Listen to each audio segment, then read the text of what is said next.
Before I start, I'd like to acknowledge the Aranda custodians of the land and the elders past and present. I'm an anthropologist, Petronella Barzon-Morel, and I work both in the engaged applied area and am global lecturer in anthropology at New York University's Sydney campus. And I'm chairing this session today in which we're going to hear about the Walbury Education and Training Trust, WET. And it's my great pleasure to introduce you to Barbara Nabananka Martin, Fiona Nabaljara Gibson, Cynthia Nagamara Wheeler, Louise Stanley, and Ian. Okay, so just for a bit of brief background, Barbara Martin is a teacher from Yuendumu community. She began her career in the early 1980s as a Walbury translator and literacy worker, and then went on to work in the classroom as an assistant teacher at Yuendumu School before graduating from her Diploma of Education through Bachelor College in 1997. She went on to attain her Bachelor of Education Primary through Bachelor College in 2011 and is a founding member of the Walbury Education and Training Trust, WET. Fiona Nabaljara Gibson on the western side is from Nyepi community. Fiona Gibson is a teacher from Nyepi community who was instrumental in establishing the first school under a bean tree in Nyepi in 1980. She graduated with a Diploma of Education from Bachelor Institute in 1997 and went on to complete a Bachelor of Education Primary through Bachelor College in 2011. Fiona is a founding member of the Walbury Education and Training Trust, established in 2005, and she continues to work to guide WET programs in her role as a WET Advisory Committee member. And Cynthia Nagamara Wheeler, who's next to Louise Stanley, thank you, is an assistant teacher at Yuendumu School who is currently Area Teacher Education Program. She's currently studying for a Diploma of Education through the Remote Area Teacher Education Program. Cynthia joined WET Advisory Committee in 2018 during the most recent elections for the committee, which aimed to identify younger members to join the committee. And Louise Stanley is a Senior Community Development Officer at the CLC. She joined the CLC in 2016 to support the Walbury Education and Training Trust, and she organises and facilitates meeting of WET, the two Walbury governance committees, as well as overseeing all investments of the Trust in education and training programs. And let me introduce Ian on my right here. And Ian, would you like to say a few words about yourself? Thanks, Petronella. My name's Ian Sweeney. I'm the Community Development Manager at Central Land Council. I've been with CLC for 10 years now, and previous to that I had a background in sort of youth work and other community development work on town camps and remote communities. Thanks very much. And with that, I'm going to hand you over to Ian, who's going to give the first presentation.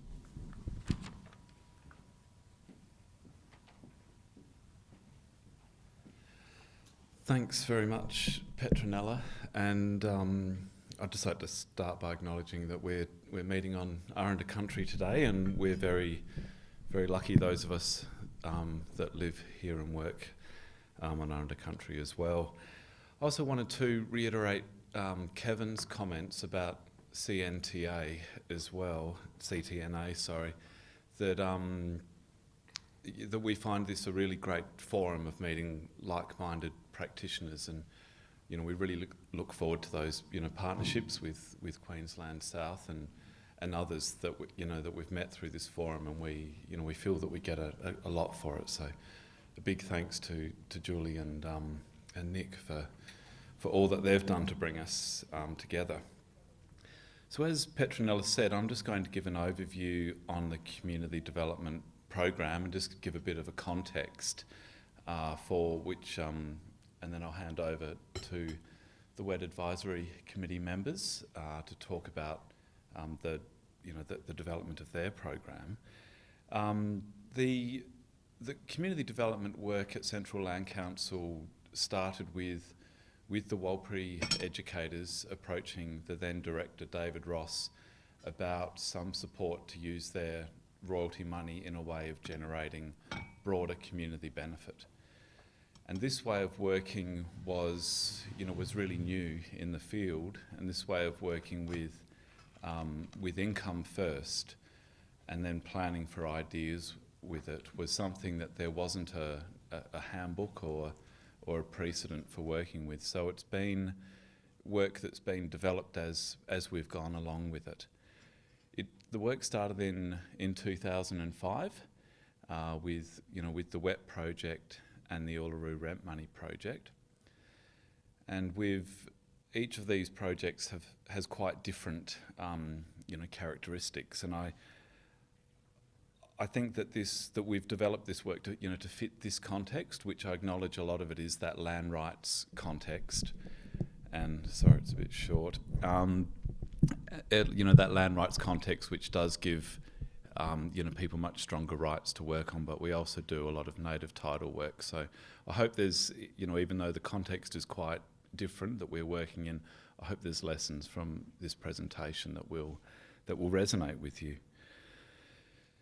So this quote is from the Community Development Framework, which was developed in 2008. As I said, there wasn't a handbook on how to do this work.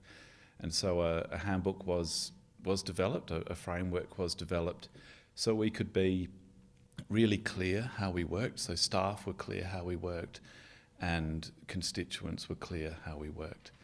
And this framework was developed with constituents, with a board of development practitioners, and with the Central Land Council executive.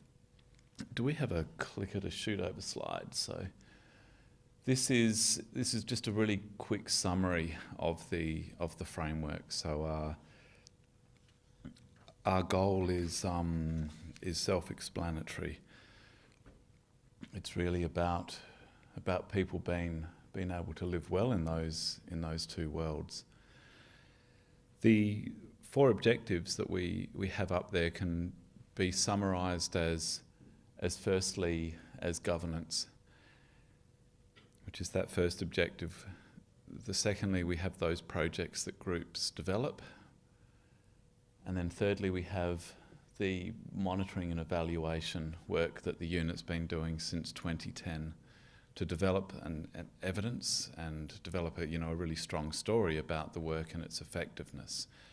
And that 4th point is what we're doing today. We're trying to tell the story of the unit, and it's one that we're increasingly talking to groups like this, to government, and to other traditional owner and resident groups. So the next slide is just a snapshot of the unit where it is today. So you can see that we cover that Central Land Council area. The bulk of the income comes from that Granite's gold mine in the Tanami, which brings really significant income to the Walpuri Education and Training Trust, and also the Granite's Mine Affected Area Aboriginal Corporation. The gold mine is going gangbusters at the moment. So GMAC, this is an affected area payment through land rights, is now getting close to $18 million a year. WET is getting $3 to $4 million a year. So it's really significant money that these groups are getting. In previous years, it's been much slimmer, but the projections are that the mine is going to be generating this kind of income for groups for many years to come, and so that puts these groups in a really strong position to do that deep long-term planning.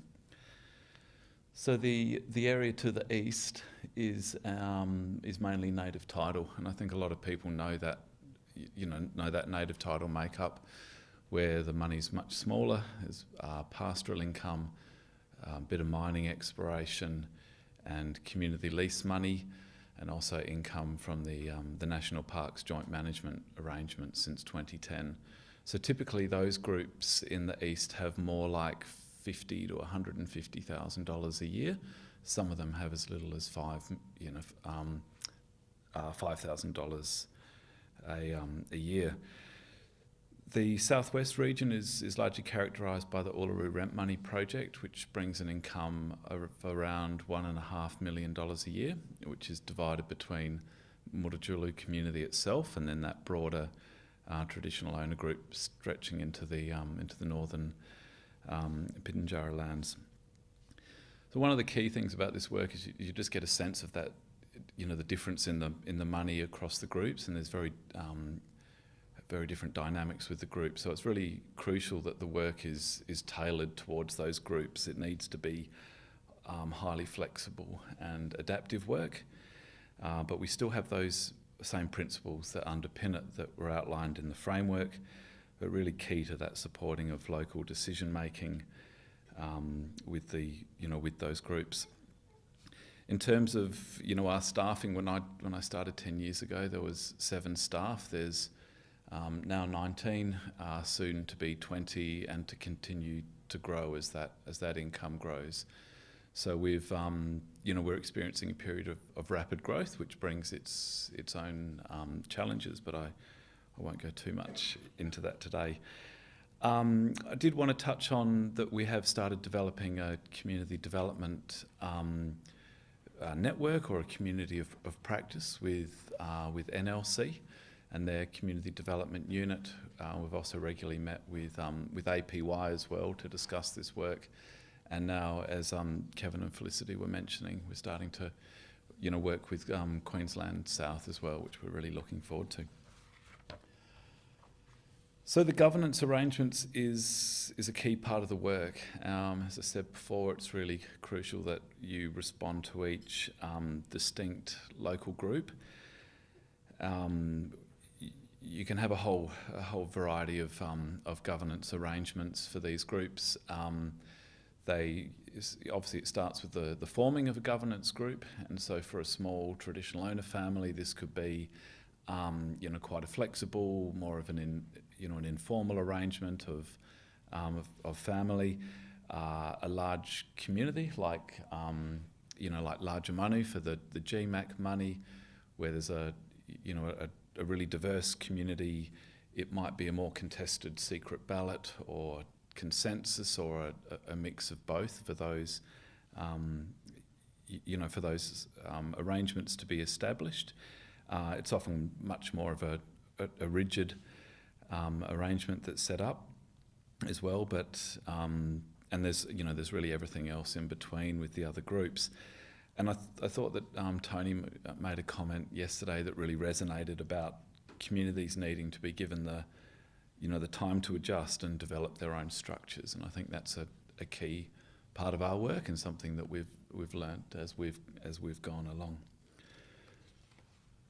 So the planning and funding part of the process, this is those meetings. We often have a smaller working group that will develop ideas and then take that to a larger traditional owner or resident group that will endorse or support the actions, or seek further clarity. So I think we often get the best results with that long-term planning that groups do, and the Wet Advisory Committee will talk about that part of their work in detail.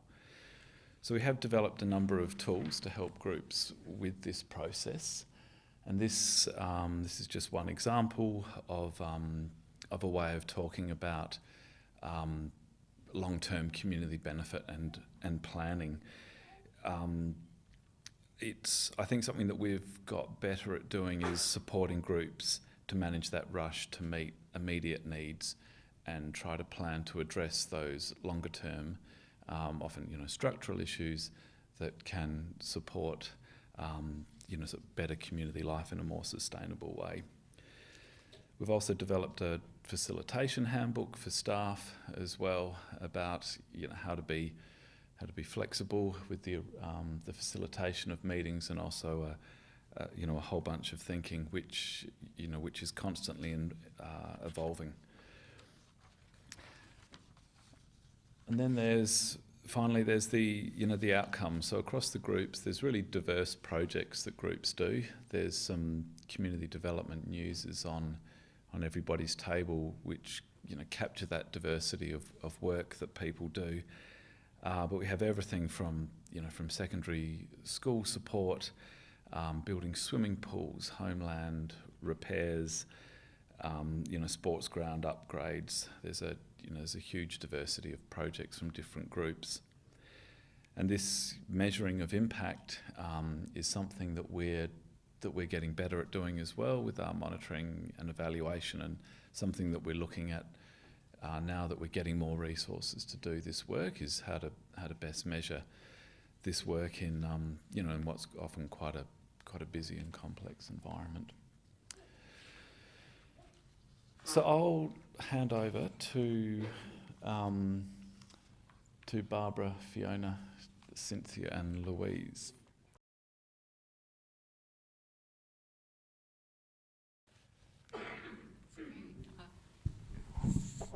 So would you like to stay sitting down or? Yeah, Sitting. okay. Yeah, Yuang, would you?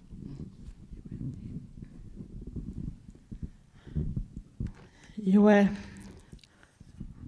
ngajuju Barbara napanangamaten ngajuna yunda moarangi and walbriga na wangame chalangolo yona jana man nyanye yapa pato arenda pato nyambo arenga pato ngoro nyambo ngola kalnyina nyambola yona jana acknowledge mana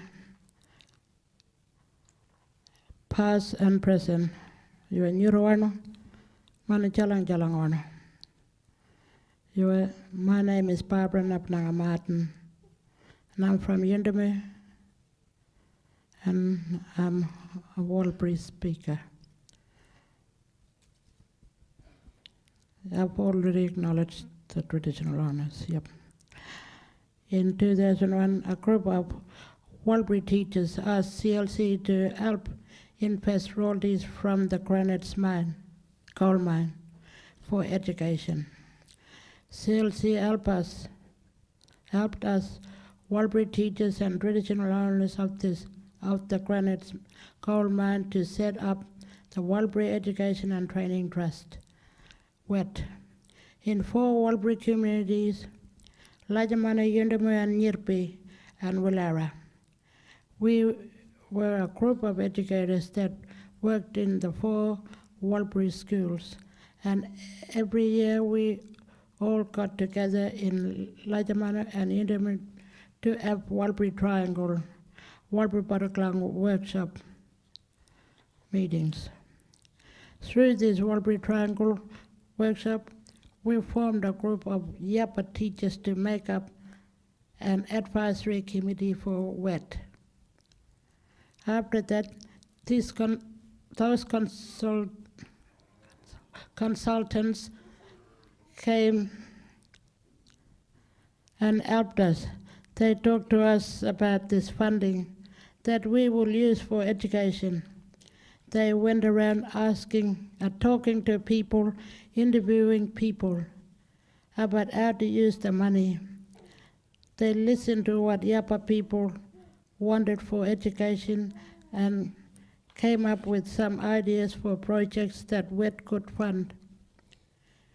We had our first subcommittee meeting at the CLC conference room in 2006. We talked about 5 projects: country visit and elder payments at the school and out bush, secondary trips interstate, and boarding school support for any Walbury kids going to boarding schools. We also talked about early childhood and support for preschool and playgroup. We bought Toyotas and buses and trailers to use in the school and for country visit and culture day. Slowly we started to allocate money to those 5 projects. When we went to Lajamani for royalty payments, the WET money was already allocated into our account from the granite mine. And when we went to a meeting to let traditional owners know about the money, we weren't asking for money, we were letting them know how we would use the money for the kids' education programs. They weren't happy. There were different Kura groups there, and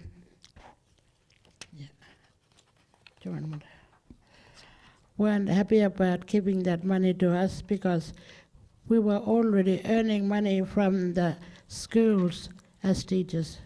They started to get rough. We were standing at the front and people weren't happy about sharing that money with us, but they didn't know the money was already there in the wet trust.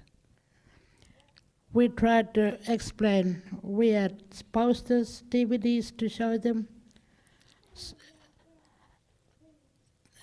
and stories about wet, yeah. But the people were still not happy. They wanted the money for themselves. One of the Kora traditional owners was angry when she saw the graph, how much money was there, and she hit the table with a ruler really hard, and we all jumped. And she said, "That's our money. You have got to give us back this money." But slowly we talked to her. We said, "This money will never go back to your pocket. It will go back to Granite's mine."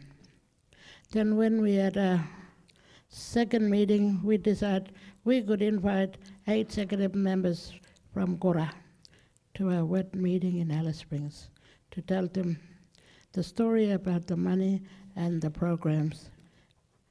We were in that conference room again, and we talked a lot about these 5 projects and the money and how we are going to use it. We told them that we need to use this Walbury money for our kids' education by funding all these educational programs. So they were really feeling guilty about what they did back in the royalty meetings, and they said sorry to us. We are happy to have them now be part of us, part of wet traditional owners and subcommittee members working together in one Chindanga. Rossi was CEO for CLC. He was really interested in being part of WET. He supported us strongly.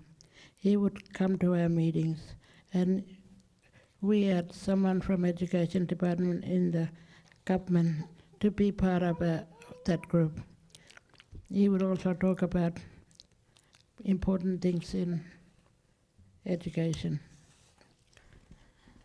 Mostly we started talking about curriculum, professional development, and things happening in our community and teaching. A person from the Granite's mine would talk about money story and how much money has been allocated to WET every year. If the money finishes, we will still invest money to keep it going for our kids. The money is rising up every year. The Granite's mine, coal mine digs more coal and we get more money. In July meetings, we bring 8 executive members together with us as subcommittee members. We get together to have a meeting and talk about allocating monies and approving projects, plans, and budgets, and passing resolutions. For budgeting, we look at a graph at how much is there that has been allocated for each of the projects.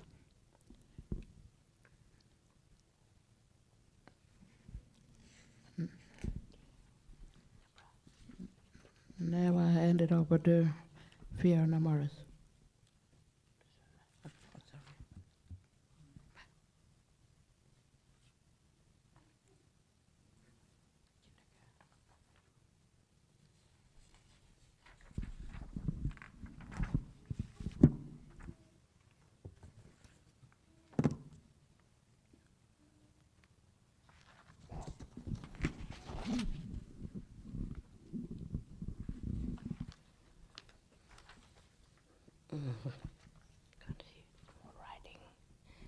In our meetings, we talk about programs that we fund. Sorry. Yang aja FM napercari nyir porenge.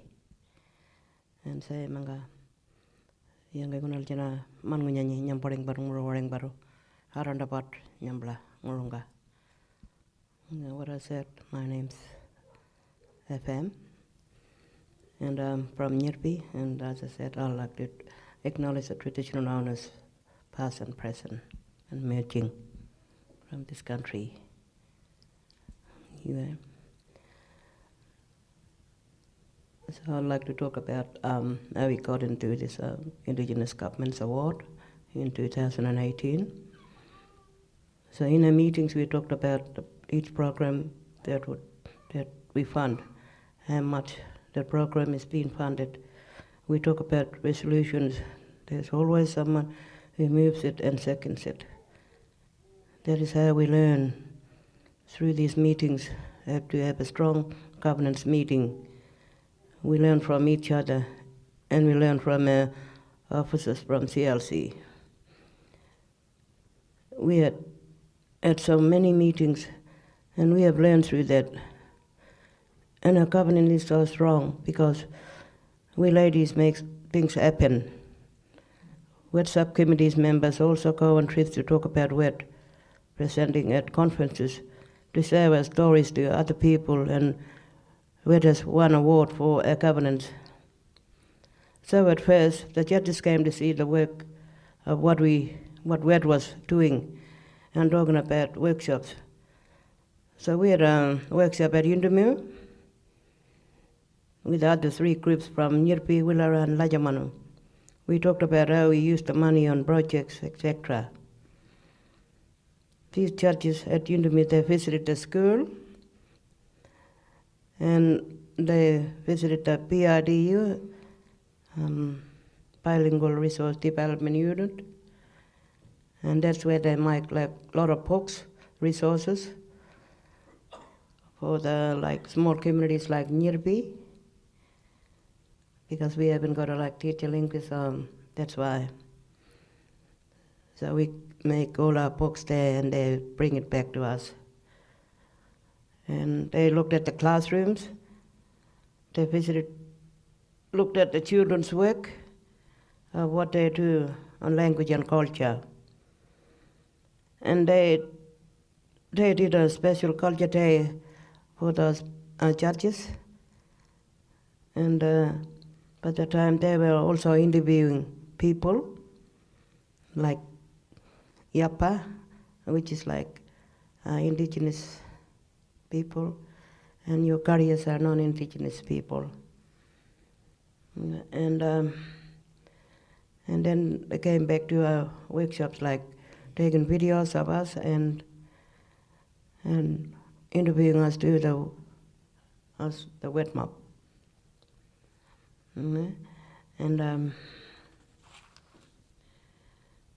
And then when we were nominated to be on a governance award, the WET group chose 3 people to go to Melbourne to accept the award. And recently we had an election.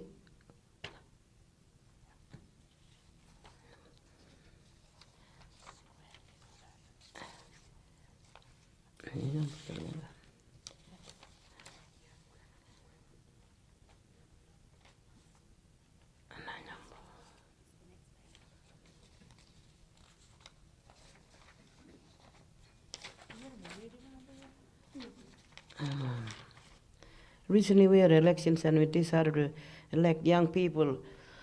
We elected 1 person from all of 4 of the Walby communities. One of them is now our chairperson. There's a young person and an elder person as chair and deputy. We want to grow them up strong, subcommittee members for WET, and they are learning through us, through coming to these meetings, and one of our young subcommittee members is chairperson. We have also 2 men working with us as a subcommittee members. So Cynthia is like a new chairperson for the WET, and she's only young, and she was nominated to be with us. And she's the one I went with, and another young girl from Nirpi. And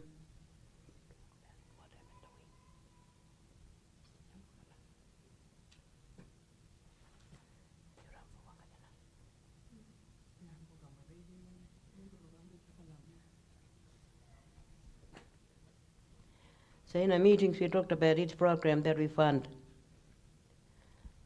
How much program is being funded. We talk about resolutions. There's always someone who moves it and seconds it. That's how we learn through this meeting. How to have a strong governance meeting, we learn from each other, and we learn from our officers from CLC.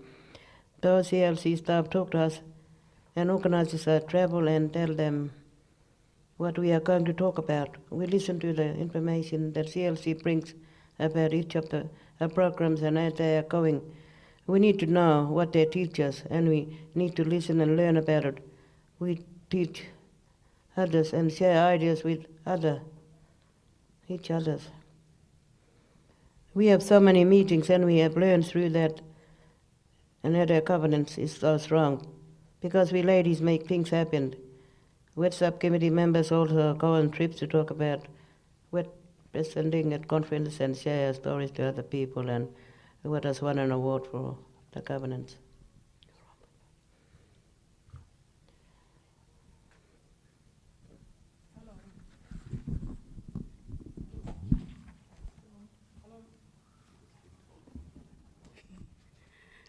Hello, my name is Cynthia Nagamarawila.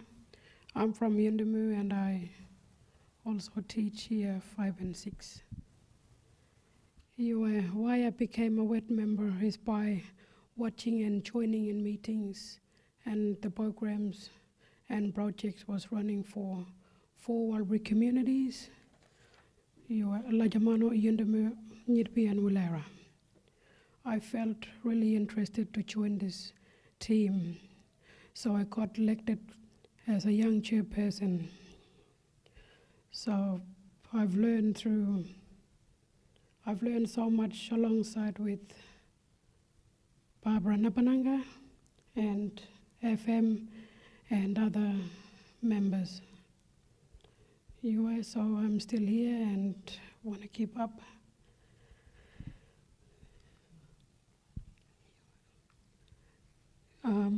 These are the programs that for communities to. If you can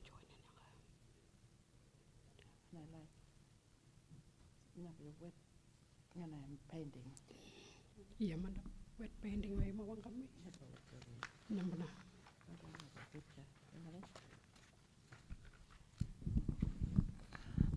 This painting is about this story, how we got this money. And in the middle, that looks like a road, that is those consultant and lawyers came to talk to us about the funding for Walbury Education Training Trust. And they went around interviewing people, talking to people. And these are the 5 projects and all the meetings that we've been having. All the arrows that goes to the pictures are the meetings. Yeah. And these are the projects that we've been funding.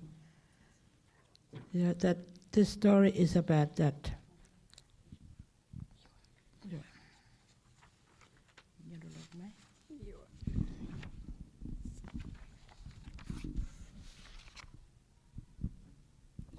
Your WET vision. Our vision is our children to become strong in their knowledge of culture, country and language, to be strong role models for future generations, and to stand up for our communities. Our language, culture, and decision will be respected. Our voices will be heard. We will have the same opportunities as everyone else. Our children will be confident knowledgeable, disciplined, healthy, and respected. They will have good roles and job as will the generations to come. Ya payung le papina jarame ye jarunyeni. Education is the key. Good morning, everyone. My name's Louise. I work at the CLC, and I've had the great joy of spending a large part of the last 5 years working alongside these women as the Community Development Officer responsible for supporting the WET program. And I'm sure you can tell from the presentation this morning that the work they've done over the last almost 20 years now has been quite remarkable in terms of generating the idea that Aboriginal people in Central Australia can use their land use income for community benefit projects. And I just thought it might be a nice way for you to hear a bit more from this group about how they navigated the very many challenges that have come up over that time through having a bit of a conversation, the four of us. So I've got a few questions to ask the ladies. And I wanted to start by asking you three, what's been the biggest challenge you've faced in all this work you've done for WET?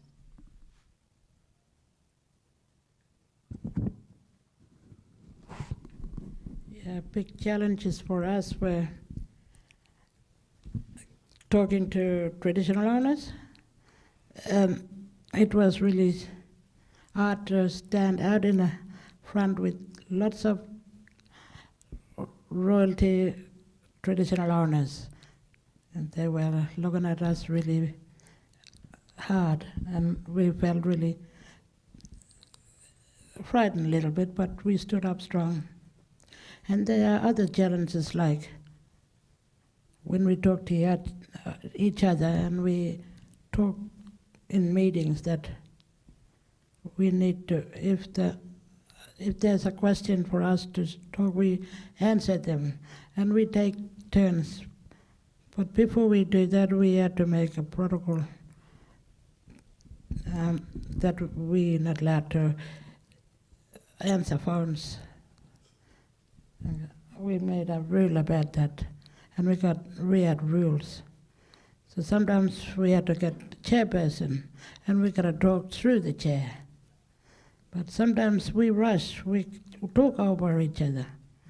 But there are also other challenges that we want to try and make things right for each other and support each other by talking to each other good way. And what is important, that we need to understand that we need to use this money to support them and use it for education and for our projects.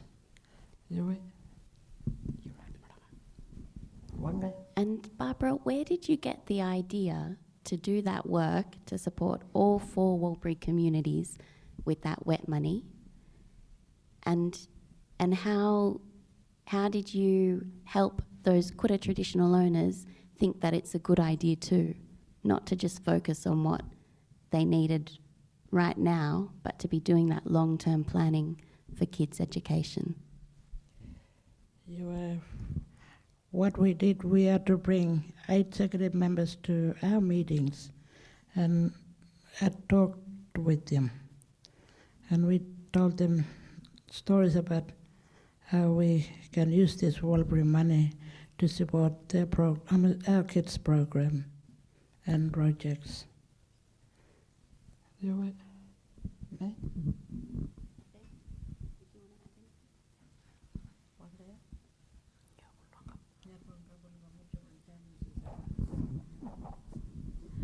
Other good challenges that we talked about is like when we have meetings, like WET meetings, and we get a lot of other organizations coming into the WET meeting, like for example like World Vision, and also WIDEC, and also learning centers from the like Yindumu, Nyirvilajaman and Willera, and come and talk about share their works, what is good about what they're doing out in the community. And when it's come to like decision making about like funding, and it's like we send them out like it's like conflict of interest because they can see the money that we gonna give them, and we talk about among ourselves like what is good for them and what they're gonna use the funding for, and they go outside like we talk about in 5 minutes, and when they come back and they see the funding. This is the funding that we're gonna give you, so you can work with all the like what programs they are doing in those areas, and we tell them like you're gonna use this money properly, like use it a good way. And after that, and then maybe like in 3 months we have another meeting. And we get, like what Barbara said, the 8 directors to come to our meetings. And then we share the meeting in a report back to them. And this is what we talked about, this is what we have given them. And they're the ones who decide, those 8 directors. So to give, like they do the resolutions and they sign off. Yeah, that's what we do. And these days, FM, when you have those meetings with the Kura directors, how do they feel about the recommendations you make? Do they ever argue with you, or are they happy with the leadership you show them? They're happy, they're very happy now. Because at first, people, what Barbara was saying, it was really hard in those days. But now, as we got those like 8 directors, Kura directors, to come into a meeting, and that was really good, because with those 8 directors, we can talk to them like in a good way, so they can understand better. Yeah. And is there anything, or what does the CLC do that helps you with all that, navigating all that work, doing all that work for WET? Yeah, like CLC, they are really like really good help us. Like when we have like community meetings, like with those community map, like Indominyit, Pilaja, Manuela, they come to our meetings, and we tell them about all the projects that we do and like we tell them good stories. I just hand it up to Barbara. Yeah, for that question, CLC help us with accommodation and with travel. They bring us to meetings, and they organize meetings for us. That's what, and they really work with us, and they support us in a lot of ways. Yep, CLC has been working with us for a very long time.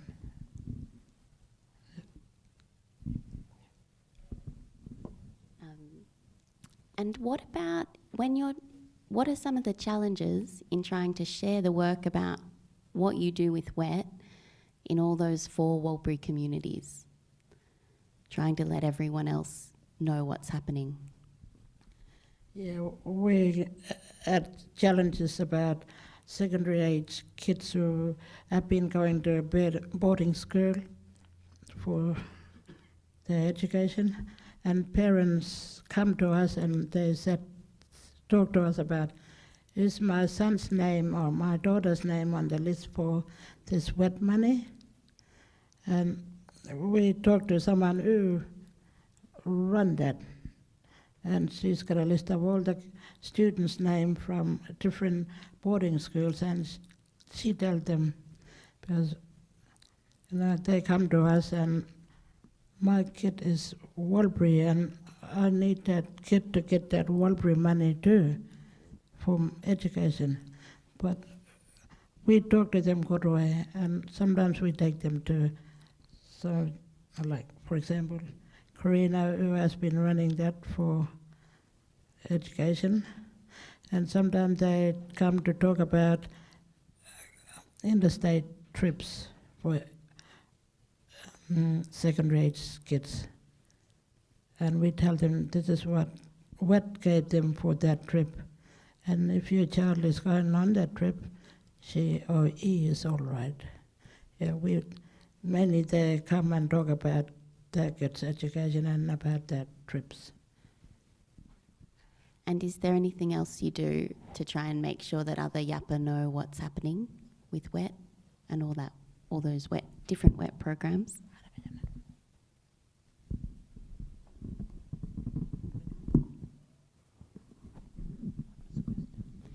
The question was, what other things have you been doing to try and share the stories about what WET's doing in your communities?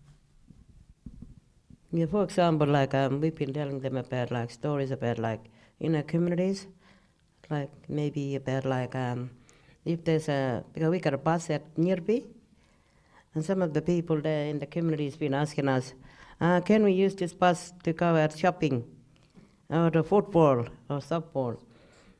But we, as a strong WET reps, we tell them, no, it can't be used. This rules comes from the Kora directors. And we got to go through our Kora directors. They are apostles for the rules that they make with us. And that's a rule we got to stick onto it. That's what, so the community's been like talking about it and they know now. Because I talk up strongly to them and tell them the answers always got to be now. They use it for like professional development, like for country visits, or for like bush trips, and for excursions. That's what they only use passes for. And now the communities, they are fully understanding what we can use these vehicles for because it's under rules. Anyway. So I don't have any more questions. It must be time to turn it over to the audience. If anyone else out there has a question, either for Ian or I, or for the WET committee members.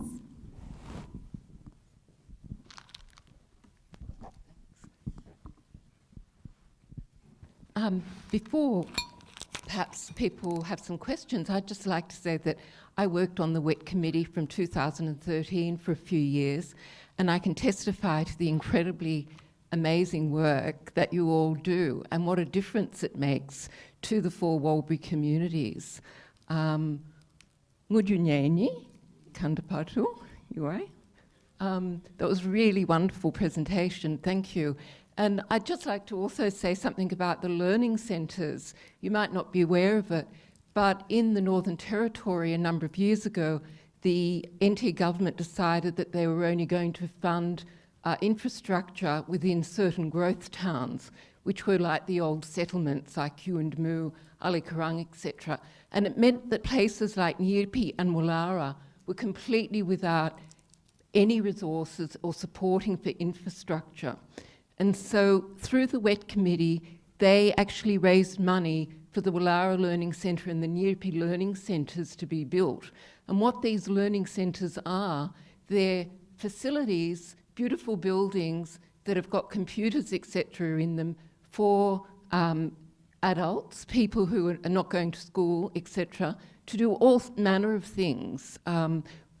Would you, Fiona, FM, would you like to just say something about what happens at the Nyirpi Learning Centre? What kind of activities? Because FM's been instrumental actually in organising that. At Nyirpi, we do like a lot of things, like we get like 4 employees like Yapa to work alongside one career.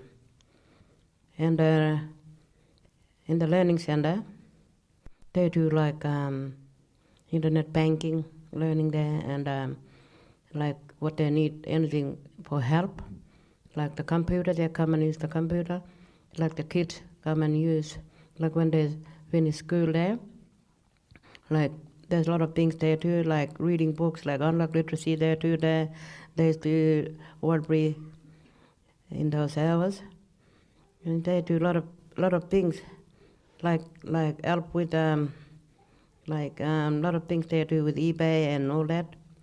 So a lot of things they are learning through that at the learning center, and we've got good Yapa working there to support it.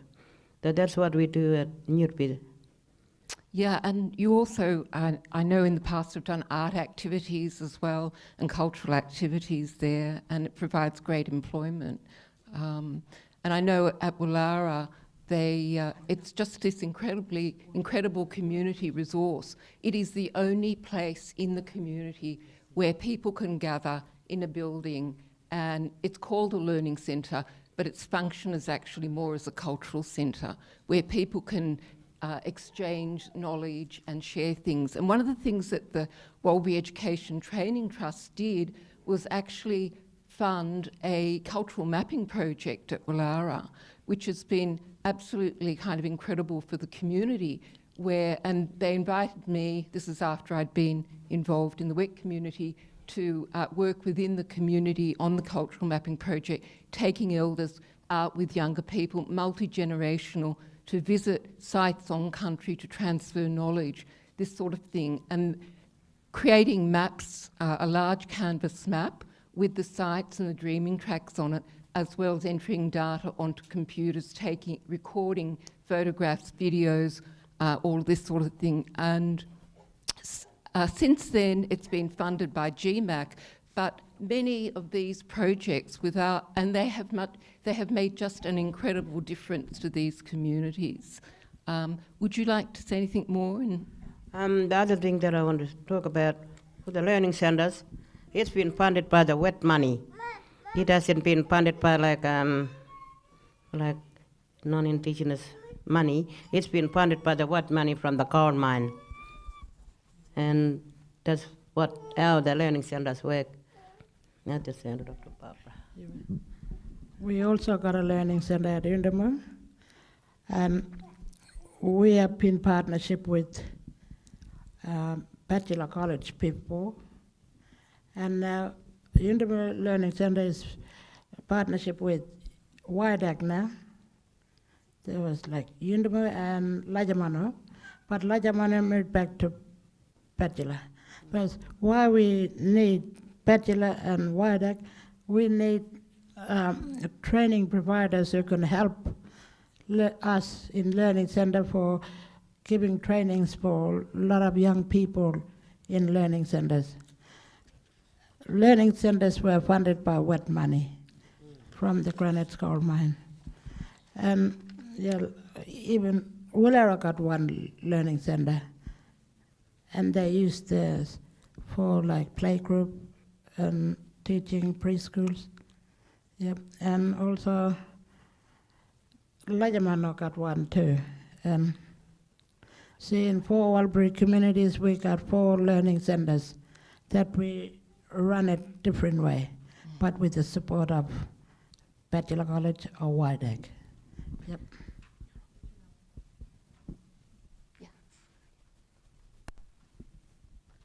Thank you for a terrific presentation. It gives us a great insight into what you've been doing. And I would like to ask a question of Ian and Lou, because I'm wondering how important a money stream is. And if you don't have a significant money stream, what is it that you can do in community development? It's a good question, Julie, because obviously that's the trigger for us to work with groups, is that they do have an income stream. I think we're fortunate enough to have that staff resourcing that means we can provide a service without needing a fee.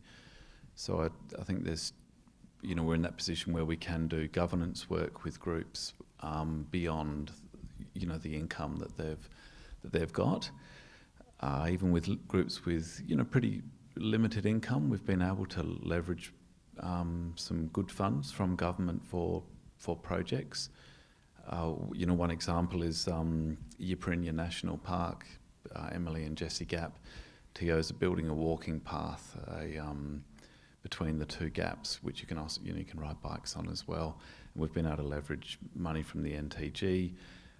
We've been able to work with a whole range of service providers to get really good local employment. I think we're looking at 30 TOs employed halfway through the project. and they're now going to be registered track builders, which will, give them opportunities for that, that sort of work that's really seeing a lot of around here. I think through our work, it is, money is a bit of a key trigger for if you want to make those bigger impacts. Look, and one thing we probably didn't mention with WET was that in those early days when the idea was put forward to the mining company increased their payments for that money to go into WET. So I think that leveraging from industry, I think there's a lot of work you can do around that. The other thing I increasingly see my colleagues in the community development unit doing is that advocacy work to get government investments in programs that our working groups identify as priorities.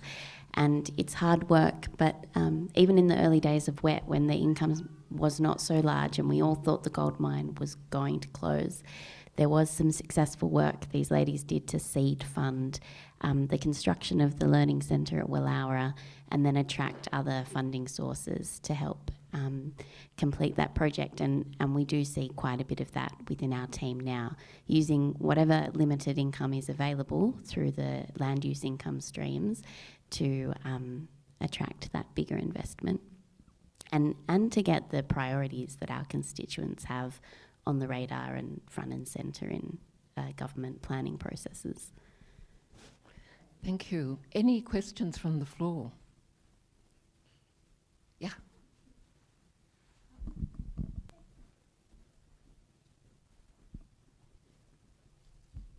Thank you for the presentation.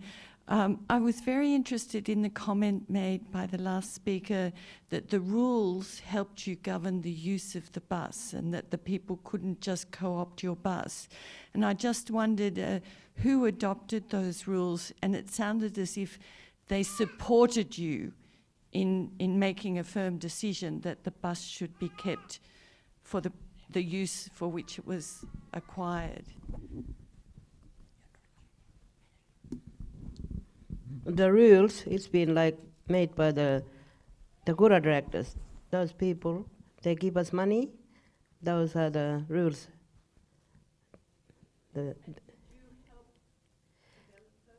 Yeah, we've been helped like with members, all of us from each community, because we sat down with all those Gura directors, and that's how we made the rules together. And that's the way we could keep the rules. Yeah, they accept the rules. Mm-hmm. Yeah. Anyway. Yeah.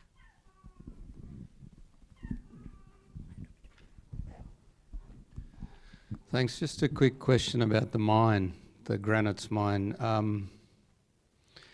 Is there also Warlpiri people or others as part of any development or community development working at the mine or training at the mine, that kind of thing?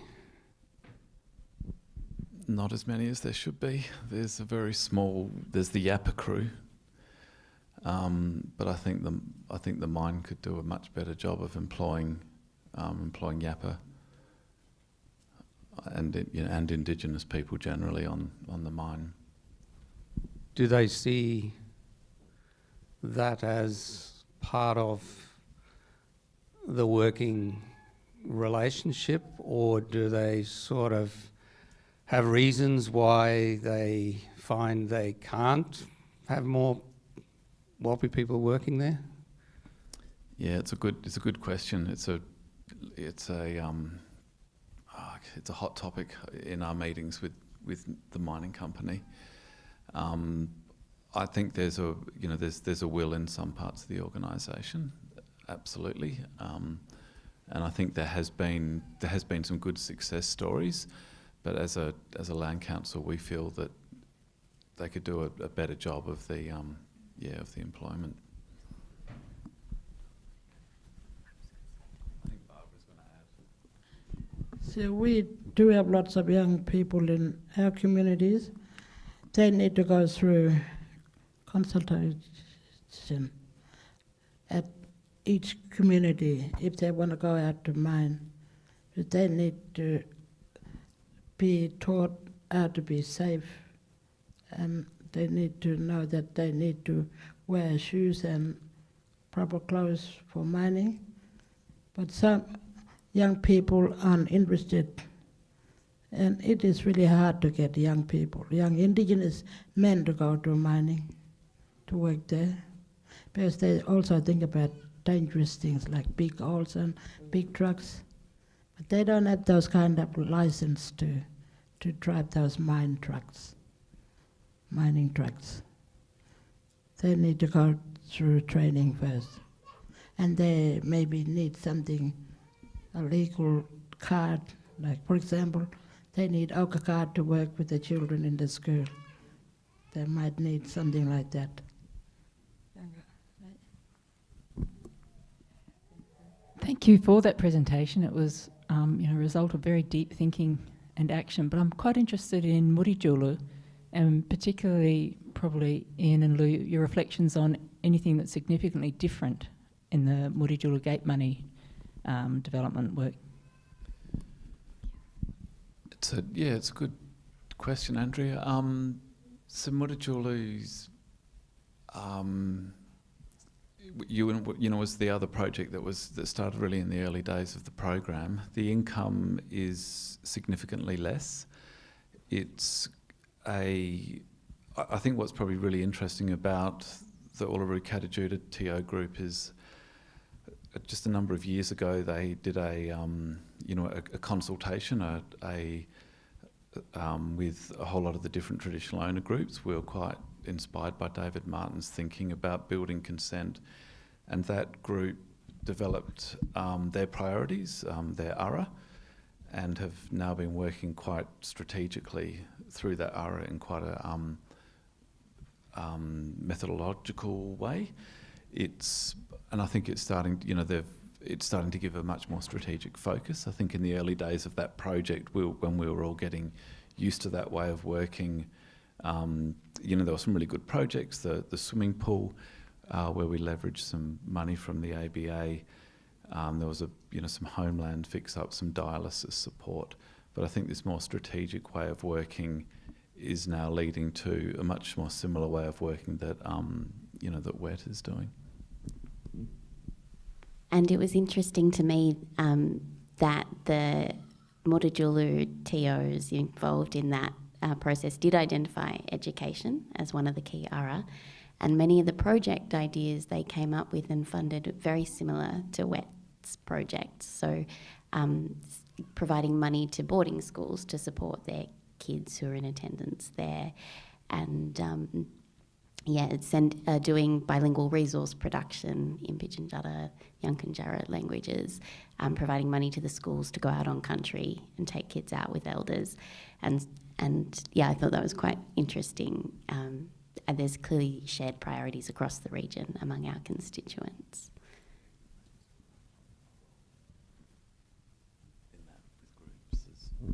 Yeah, it's probably worth adding that the community development news that's on the tables is just one of the tools we use to show people what sort of things are possible with their money, and I think that was one of those things that we've seen groups identify and say, oh, we could do this. So I think a lot of groups have been inspired by what WET has done.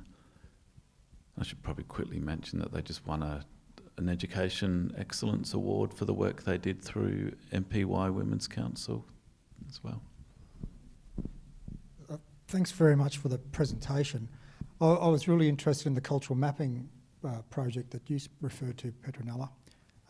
Obviously it's good for protection of country and sites, and also passing on that knowledge to the young ones. Does the community use that resource more broadly for other projects? So is it the cultural mapping, is that a resource for the whole community? And some of those young people might want to use, are they entitled to use that information for projects they want to then work on? We're arguing over here because there's no one from Wallaura to answer that question, but Petronella's going to have to. Yeah, so that information is available for the local community who have produced it. They use it, they're in control of it. we have a computer that's there for cultural heritage material, where it all goes on, every trip that we do, all the material. As part of that cultural mapping, actually what we did a couple of years ago, the community asked if we could record a ceremony, a Ngajikula, which is a Walbury fire ceremony like Jadiwan, but it's the reciprocal ceremony, because they were worried that the elders were passing away. And so we recorded a number of songs along a song line for that, and that material is on there. And people come and watch it, you know, and they listen to it, etc. It's been a really, the community is really proud of this work. You probably know Kim Mahood, the artist. She worked up at, what's that lake? North of Balgo. Lake Gregory, thank you. And she did a mapping project up there where she created this canvas, and it's about half the size of that red wall there, and painting the sites of the area. And we got her to come to Ulara to do this as well. So it's one thing to have maps that are produced during native title and land claims by anthropologists working with the community or something that are on these small maps, but the idea of the canvas map was that it's hung in the community, in the learning centre. You can unfold it. It becomes a tool that people roll it out on the ground, they sit on it, they add the maps, they have discussions about whose country's where. Or, I've actually sort of written with the community a paper about this. I can send it to you if you like. But the community at meetings, for example, at the Coniston Memorial meeting they had a few years ago to do with the Coniston massacre, they rolled out this map and showed where massacre sites were, etc. And many of the other Walbury communities, and not just Walbury, but Unmudgera and other communities in Central Australia are saying, we want that. We want that project. We want that activity. They just see this as this incredibly powerful kind of tool that they're in charge of. They're driving it. And that's what a point I want to make about WET, actually, in this incredible work that Nabananka and all the women do. It is really ground-based. It's grassroots. It's being driven by them, and it's really making a huge difference. It's really what can happen if you put autonomy in the hands of Indigenous people and let them make the decisions about money, etc. Yeah, so it's really a very important, and you know, we've got a real gap in the Northern Territory since the shires and the intervention, etc., with the no local councils. So committees like the WEC committee and the committees that are set up under the Community Development Unit are actually one of the few places where governance training's occurring, where a lot of these skills are being developed, and where it's fulfilling a kind of a vacuum within the community.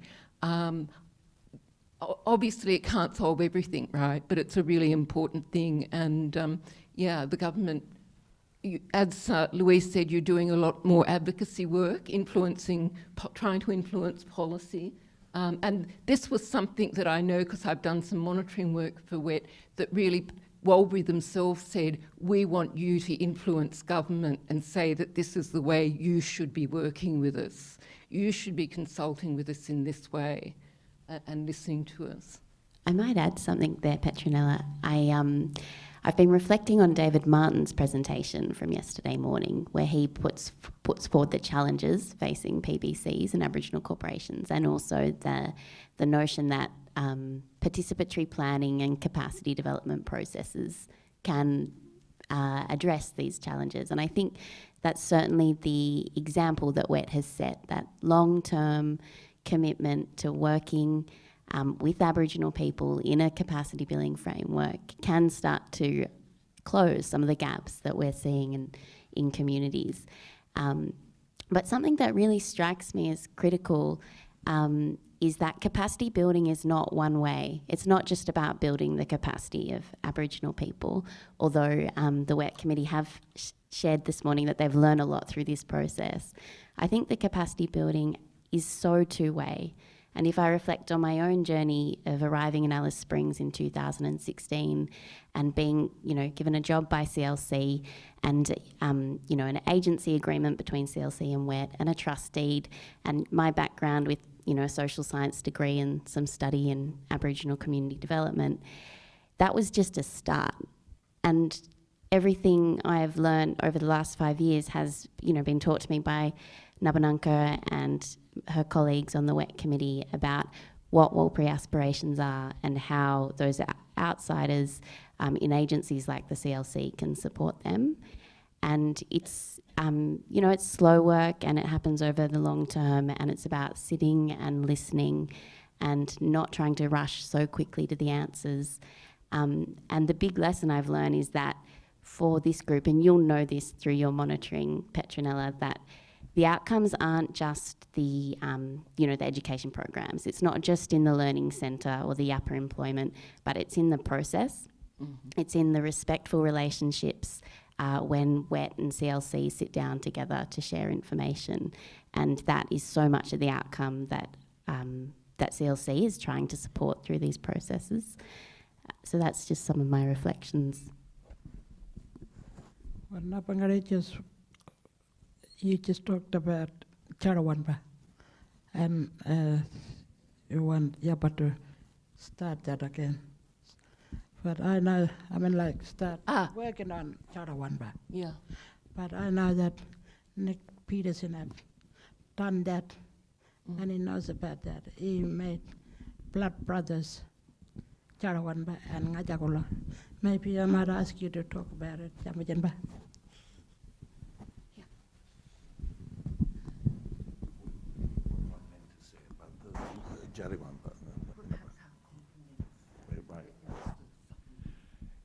Yes, well, I was very lucky to work in Yundamu in 1972 and 73, and it's, of course, that's where my wife and I first met Barbara, when she was hanging out with my wife mainly around our caravan with the rest of her family. And her stepfather was the senior owner for the Jaliwamba ceremony, which belongs to the Jagamara Jubrula Jambijimba Jangala moiety. And it's a dispute settling ceremony. And there's the paired ceremony that belongs to the opposite moiety, the Jabaljari Jungrai Jabananga Jabangadi, which is the Ngajagula. And these were ceremonies that aren't being held anymore, but were held up until when the last one? Probably the 90s, were they? To the 1990s. And I filmed one of these ceremonies at Yundamu, a Ngajagula ceremony, with Roger Sandel in 1967, and it's available as a public film, publicly viewable film called the Warlpiri Fire Ceremony. And it's a 20-minute ceremony. It doesn't do justice to the complexity and the length of the song cycle, but it's a marvelous monument to Warlpiri culture and the complexity of their symbolism and song culture and culture generally. Thanks very much. Yes, Barbara, the Ngajikul recordings that the Willara community's recently done has been on their side, their section of the track over there. So it's, which hadn't been recorded before. So it's the wonderful work that Nick's done in the past with your family is continuing. Yeah. So is there anything else that anybody would like to ask or add?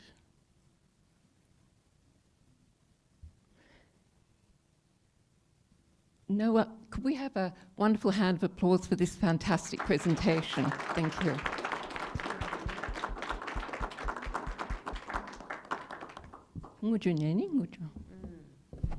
Thank you, Nabari.